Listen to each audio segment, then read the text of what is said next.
Hello. Hey Shandana, Hi. Hello. आपको मेरी आवाज आ रही है? Can you hear me, Farah? I can hear you. आवाज बिल्कुल क्लियर आ रही है. Thank you. And am I shouting? No, it's a good, steady, strong volume, I think. Yeah. That was such a well-judged reply. A good, steady, strong volume. You must be a writer or something. Thank you so much for taking my call and talking to me. Um, No, I thank had you for made a having note to me. myself. Yeah. The note to myself was don't say Farah, you Zabardast. have written two books, People Want to Yeah. Live and The River, the Town. I just want to start by congratulating you on both of these books. I can't remember the last time I have been so excited to read a book and get that feeling halfway through that this is the real deal. I felt that when I was reading your books, and I'm going to start right at the top, which is basically the cover. People Want to Live is beautiful. How did you get there? Was it easy? No, first of all, thank you for the very, very kind words. You know how it is when you write a book any number of years ago, and then jitna time guzarta jata, you start dissociating yourself from that work a little bit. So to hear this that the title spoke to you, it just feels really good. So, I went through like a lot of ideas. Should I just call it the name of a story and then and stories karke? But then I purely coincidentally happened to read an article, which was an interview of people who work on suicide hotlines. So they were asked about what their responses are to people who call them, what they feel about their work, and all that. So generally, most of them said to the interviewer that people want to live. So that line stuck in my head. And later on, when I was thinking of titles for the book, I realized that maybe these people who might know they're on the precipice or they don't know they're on the precipice, but regardless, they want to live. So that title just, I just chose it for the book, for the first one. That's very interesting, your choice of word, precipice. Would you say that you feel that all the characters in People Want to Live, which is a collection of short stories, are Yeah. characters who are facing a challenge of some sort or a cataclysmic event or Yeah, I mean, and the cataclysmic event could be external or internal. I think a lot of times in the worlds of my characters, there are external things happening, political, weather, but then they react to it in a very personal way, which I don't think, I mean, that's how we all react to things. But writing those characters down, I tend to hmm. go into the very microcosmic level of why they're thinking and how they're thinking and what their next reaction will be. So they tend to magnify that event inside their whole system and then base Hmm. all their future decisions on whatever else is happening outside. I don't think they're very aware of all the elements acting upon them as they go about making their choices. But I think that's like how we are as well, um, to some degree, I think.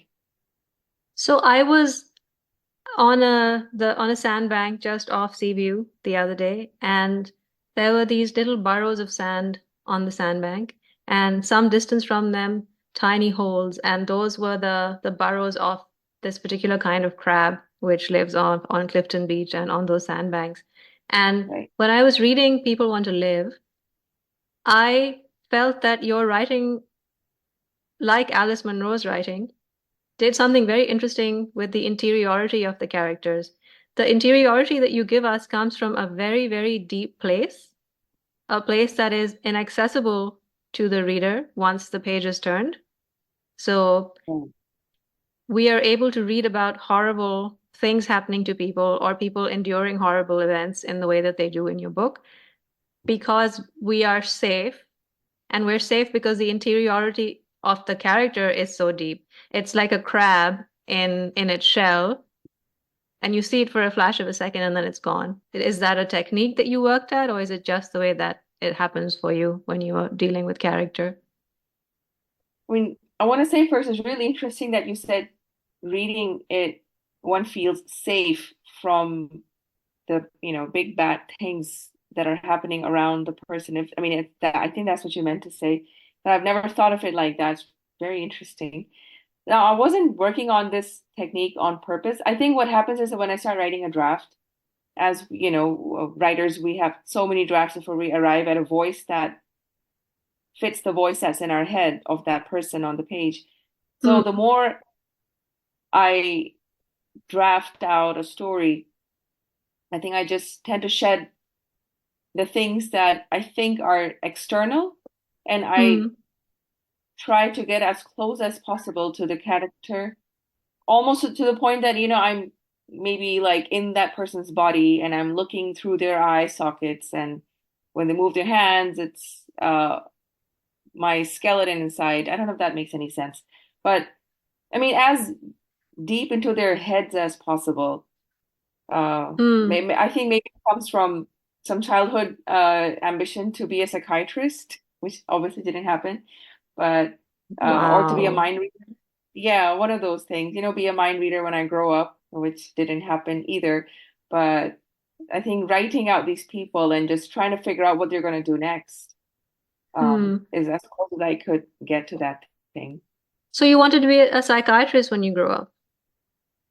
Yeah, along with an archaeologist and as an astronaut. Yeah, So some there was form of something. excavation or exploration has always been your uh, impulse.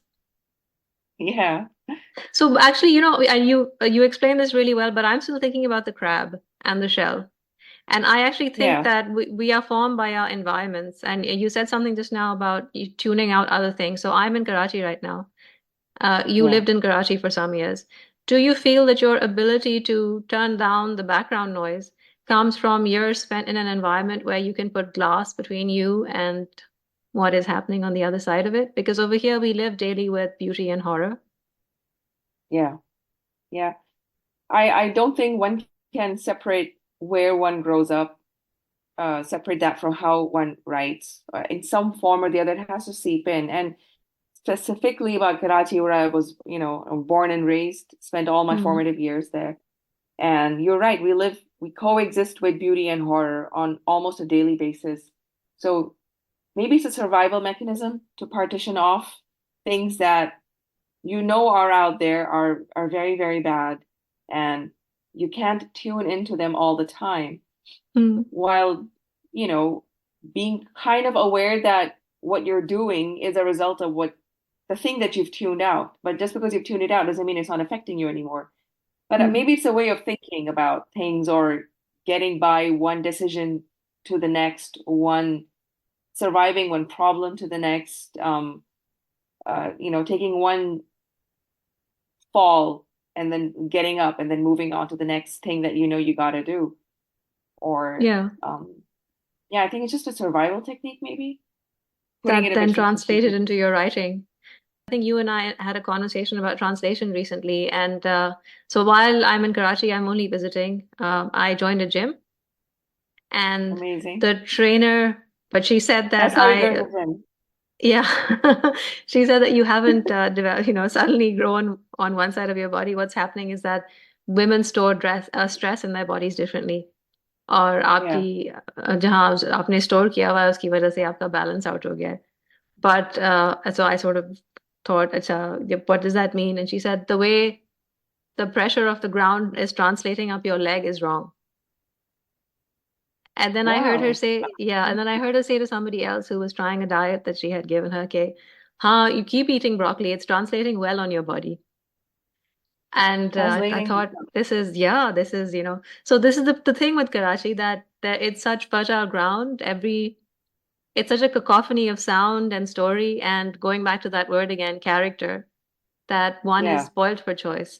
And what was remarkable about People Want to Live, apart from everything else, was how you chose the selection of characters. So how I can imagine you've written a lot of short stories, or did you just start writing at this level of mastery? In which case, please, I'm going to stop this call and go and throw myself out of the window, and then you can write People Wanted to Live, except Shandana in brackets. But go on. And I have always been writing. Uh, चाहे वो काम मुकम्मल हुआ हो या ना हुआ हो. You know, one of हाँ. those cliched answers that I've been writing since when I was a kid, which is true. I think when I was very, very small, maybe five or something, I made a Hmm. book, pen and crayons, and I stapled it together, and I totally envisioned it on bookshelves. And when I, went to a bookstore, I'm like, okay, nothing there looks like what I produced, so I'm gonna Hmm. put it on my own bookshelf maybe. So in some way or the other, I've always been writing. It's just been a way to understand, process, translate maybe. Now that we are using that word, it fits so well.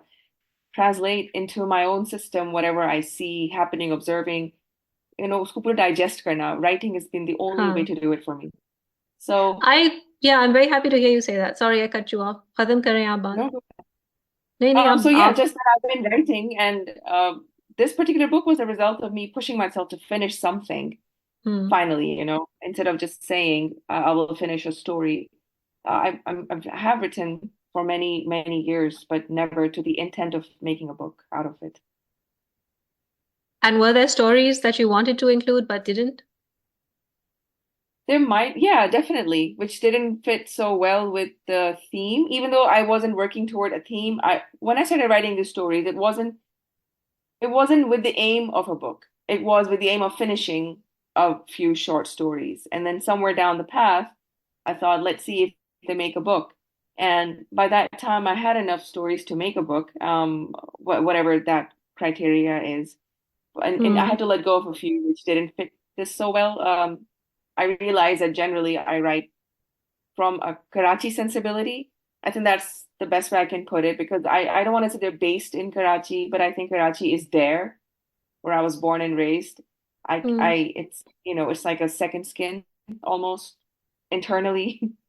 So I had to let go of the stories that weren't uh saying that to my head very loudly that they're from Karachi. I completely understand what you mean. Just yesterday, I used the word Karachi core. And That's I came up with the perfect. word Karachi core because I was at a traffic light and a clown came up to my window and I thought अब हम इस मोड़ पे पहुंच गए हैं कि बंदा ट्रैफिक लाइट पे खड़ा है और there is a clown banging on my window. Send in the clowns, they've literally sent in the clowns. So Yeah. it's yeah, and I thought this is Karachi core. And I feel that way also about my own writing. But something really strange happened to me on this trip back to Karachi. So I left here 5 years ago. I mean, as I was saying to somebody the other day, I only gave up in my 40s and left. And this is the first time that I've come back that I Yeah. am in love with Karachi again. Oh wow. Yeah, I that love everything happens. about it. Yeah, I was singing and dancing in the waiting lounge at the airport. I was so happy throughout. I'm still happy. I feel everything is beautiful and broken. Yeah, yeah, And absolutely. I I think don't that's know what if, Karachi yeah, does to you. This yeah, and again, it sounds like a Gisipiti line, but there is maybe it comes from having grown up there. I don't know, but you do see the brokenness part of it all. You love it. I mean, you don't want the broken bits to stay broken, obviously, but it's just somehow in some part of it, it will always never be perfect. And also, yes, hard, yes, to the part about falling out of, love with Karachi for some moment, but not knowing it's more like a kutika case, like, okay, I'm not speaking to you for a while, yes, but I'm gonna come back to you. well Um, said. yeah, so, फिर से दोस्ती हो जाती है with the शहर, and maybe it comes from having lived away from it. Uh, it's just such a weird Yeah, relationship. living away from it long enough to heal. And then, Yeah, getting back absolutely. into the ring and getting another Chamart, which I haven't got yet. I'm still all bouncy and happy and I love everything. And my friends really I want to hope there are slap no me very Jamaat hard and foods say, because तुम्हें क्या हो गया? This full overseas Pakistani ban gayi ho. Allah na kare, that hasn't happened to me yet, I hope. But, it is, yeah, I think I've just had some distance from it and it's big, and I've begun to see the ways in which it has shaped me as a writer as well as a person. And I really think that might be why I responded so strongly to your work.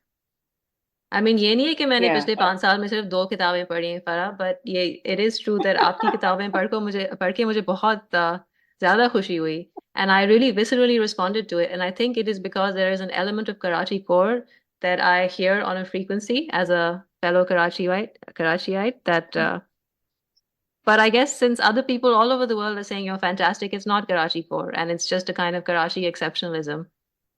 Oh no, I did a Karachi thing and Perhaps, talked yeah. I myself don't know out who of else is saying. I don't know who else is saying it's fantastic, but I someone did ask me, so is it book based out of Karachi or something like that? And I just said in my head, yeah. And I maintain that because in my head, if I name a wall or a building or something, it's like some internal map in my head based on, jo bhi hai, childhood or memories or whatever, how Yeah. something is relevant to me. It might make its way into a story, but that is like a private little knowledge shared by people who clearly understand Karachi on that level, Hmm. on the Karachi level as yourself.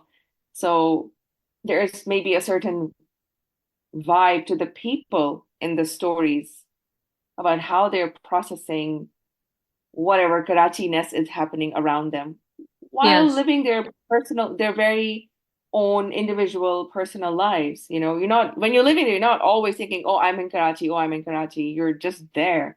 So maybe some elements of that crept into the work and spoke I to think the you. title says it all. People want to live. Yeah, that too. It's that simple. People want to live, and there's not one second here where you don't realize that people want to live. But I can clearly hear your love for Karachi, and which leads me to my Yeah. next question. If you love Karachi so much, why hmm have you stripped it from the river, the town? बताएं जरा समझाएं Oh, मुझे. Because नहीं, sorry, that was a trick question. I think I hear my cat calling me. Excuse me. Uh,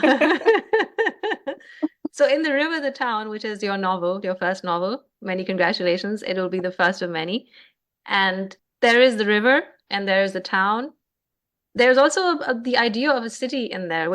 But let's start with the Right. easy thing again. Let's start with the title, The River, the Town. Again, I have to congratulate you on that title. Your approach to language is so, even that comma in there is doing so much work. And your sentences, your Well, paragraphs, your word choices, they all have that ease. It's effortless. Perfect balance. बीच में से छोटा सा comma बैठा हुआ है, but it's doing so much.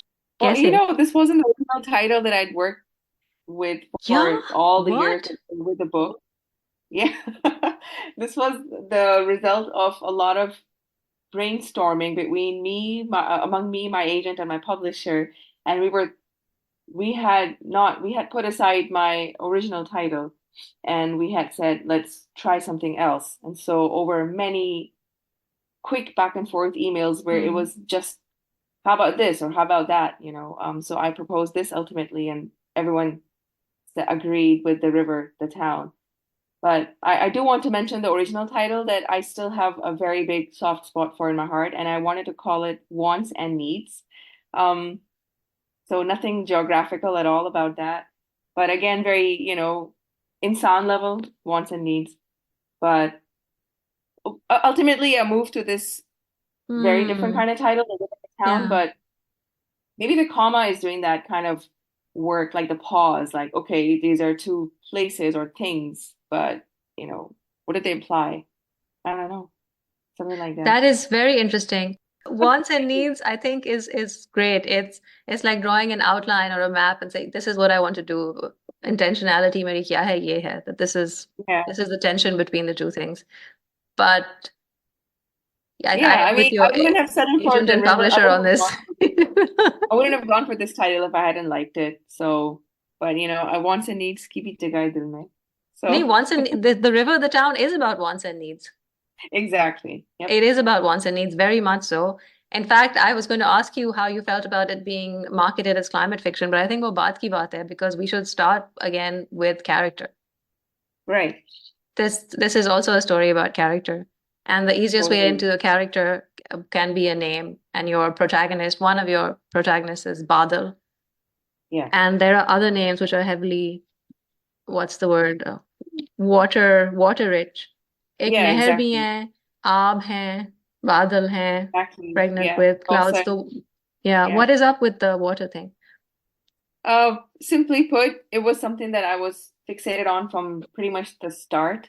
That there Why? will be a generation of people growing up in this place where the parents would do the extra effort of naming them names that, you know, heavily mean something really good for their potential future protection, all that. And this is simply from the reason that जब हम लोगों को नाम देते हैं, we do go into a lot of analysis of what it means, and it should be a good name, अच्छी चीजें होनी चाहिए, good associations with that name. So based on the parents of those children's based on those parents' history themselves with water and with dealing with lack, I think on a recurrent basis, they just wanted to name their own children something to try to make some ease in their lives, almost like a talisman, Hmm. maybe. Yeah. I want to run something by you. Feel free to tell me I'm talking nonsense. I frequently do.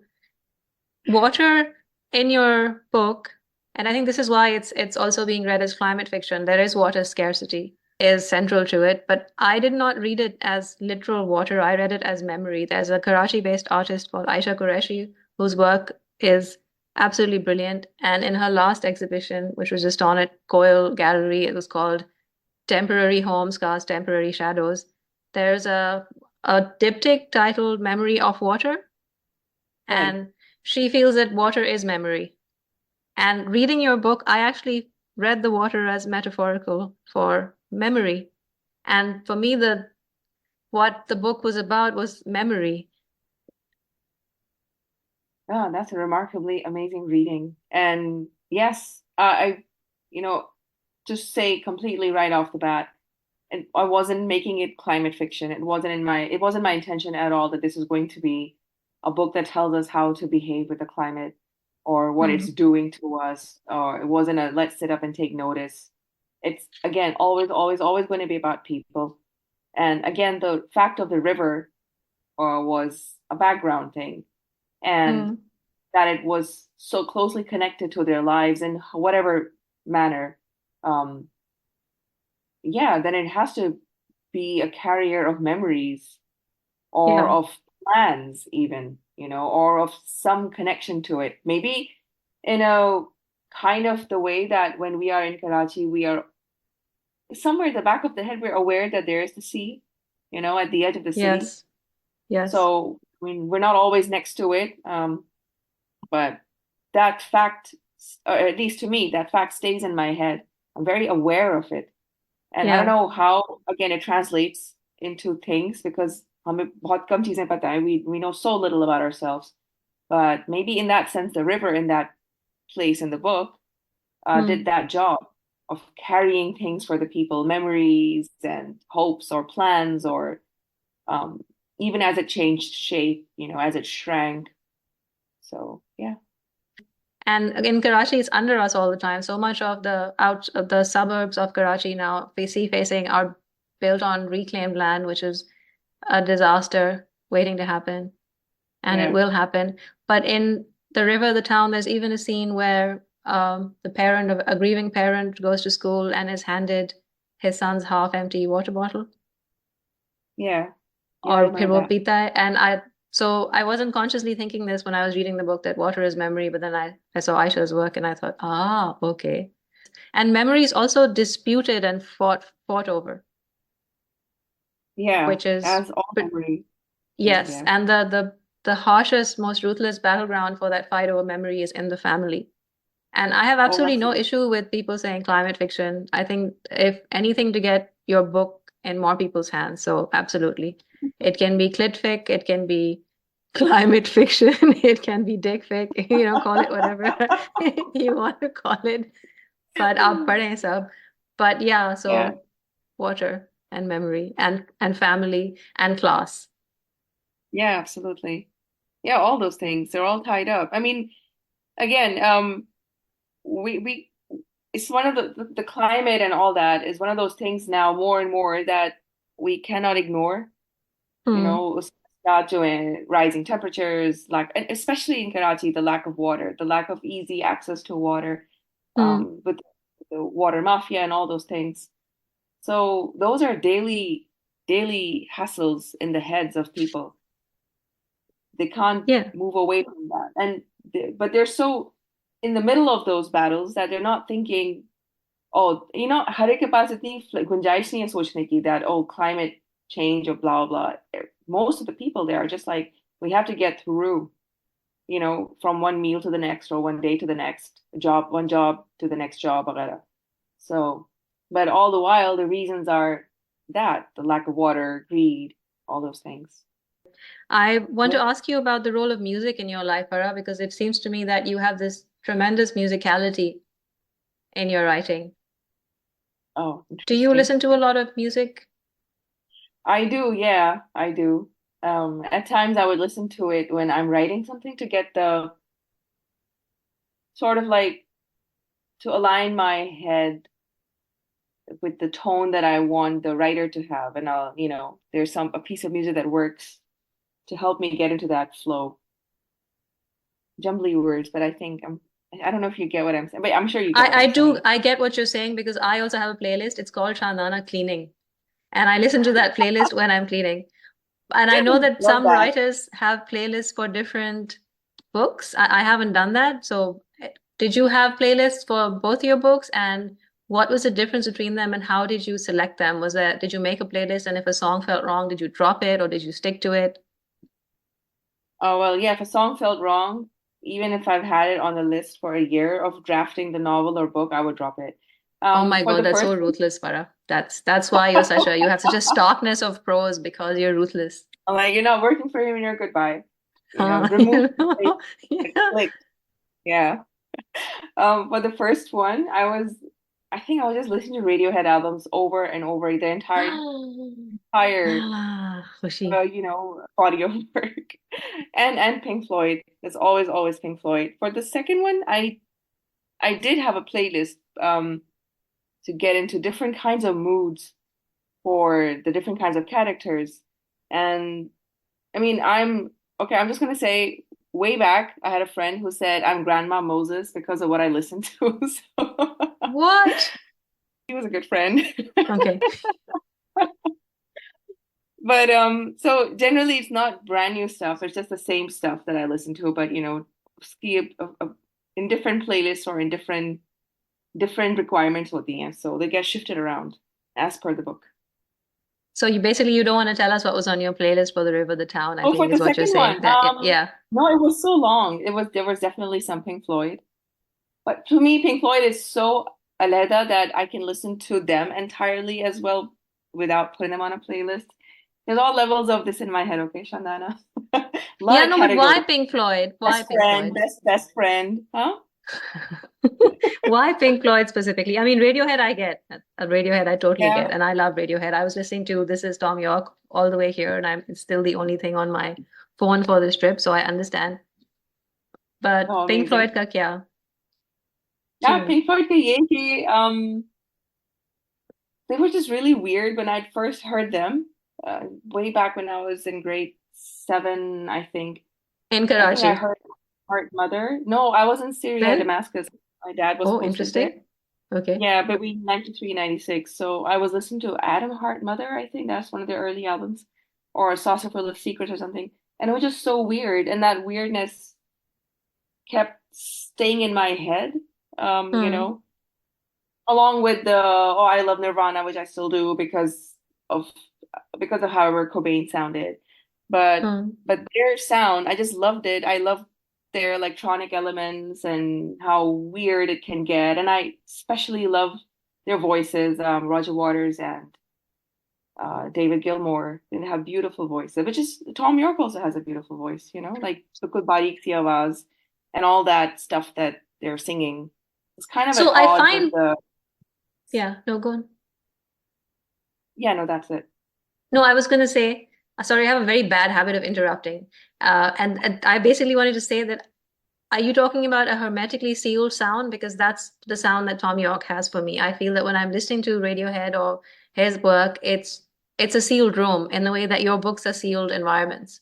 And even with Pink Floyd, I remember listening to them when I was a teenager, and there was a sense of being in a removed from the environment that I was temporarily in and to another environment that was existing simultaneously. Absolutely. Yep, that's exactly 100% it with the Pink Floyd. It transports me somewhere else. Uh even if it's their very, that their album The Wall, which Yeah. is very grounded in the reality of war. It was written for the point of view of look what it does to people. But even the sounds in those songs, to me, they just take me away from Mm. literally this place to another place in my head. But also, as I was listening, was that when I was working on this novel, I started listening to Joy Division, and I Okay. remember completely stopping what I'm doing and being completely knocked over by Ian Mm. Curtis's voice. Again, there's a lot to do with how they sound and what he was singing, and so that became an integral part of integral part. Sounds so funny of my playlist, basically. Yeah, it joined the playlist. It joined the ranks of my Huh? playlist, Shandana. Fantastic. So it's interesting because all of these musicians, these bands, have that element of transporting you elsewhere. And even in The River, the Town, you chose to remove the specificity of location. Yeah, yeah, yeah. That's an interesting connection there. Very cool. Yeah, did you know that you were doing that, or was it just No, not at something? all. So I'm a big believer in we write to explain ourselves to ourselves. Would Yeah, you agree absolutely. with that or disagree with that? No, I agree with that so completely. We don't know anything, So Hmm. the writers, we as writers, we feel compelled to do that to kind of make sense of things, to understand whatever, and not only to understand ourselves, but everything, humans and world and choices and y क्या हो रहा है, the good, the bad.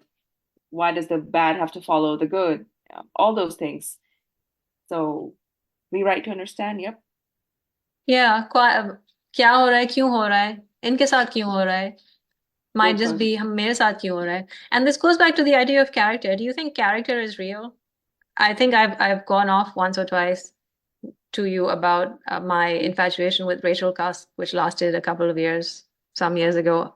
And one of the things she said was character isn't real. And what we understand as character is simply visible flaw. Oh, Otherwise, we wow. wouldn't be able to distinguish one thing from another. Absolutely. Yeah, I Do you think mean, about character that way? well, now that you've said visible flaw, it just fits so perfectly, doesn't it? I mean, when we describe these people, or not describe these people, but when we show by way of their actions or moods, um, we are talking about them as a bundle of flaws, small flaws, big flaws, unintentional flaws. Yeah. So maybe that is what character is after all. So I've that's the closest I can agree with what a definition of character is. Because when we say, oh, a character is, like in a textbook way, describe the hair, describe the habits, all those हाँ things. To me, a character character sketch हमें देते थे school में write a character is स्केच and include exactly. Evidence to support your answer what Yeah.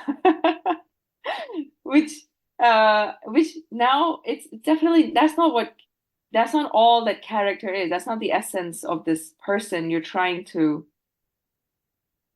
figure out on the page, or trying to see where they go next. So yeah, they're just like this outline full of problems and flaws and some hopes, बेचारे log, and then they just, stumble from page to page. और फिर हम उनको आखिर में as पे खड़ा कर देते हैं लाके, है ना? You know, we've already spoken for 35 or so minutes.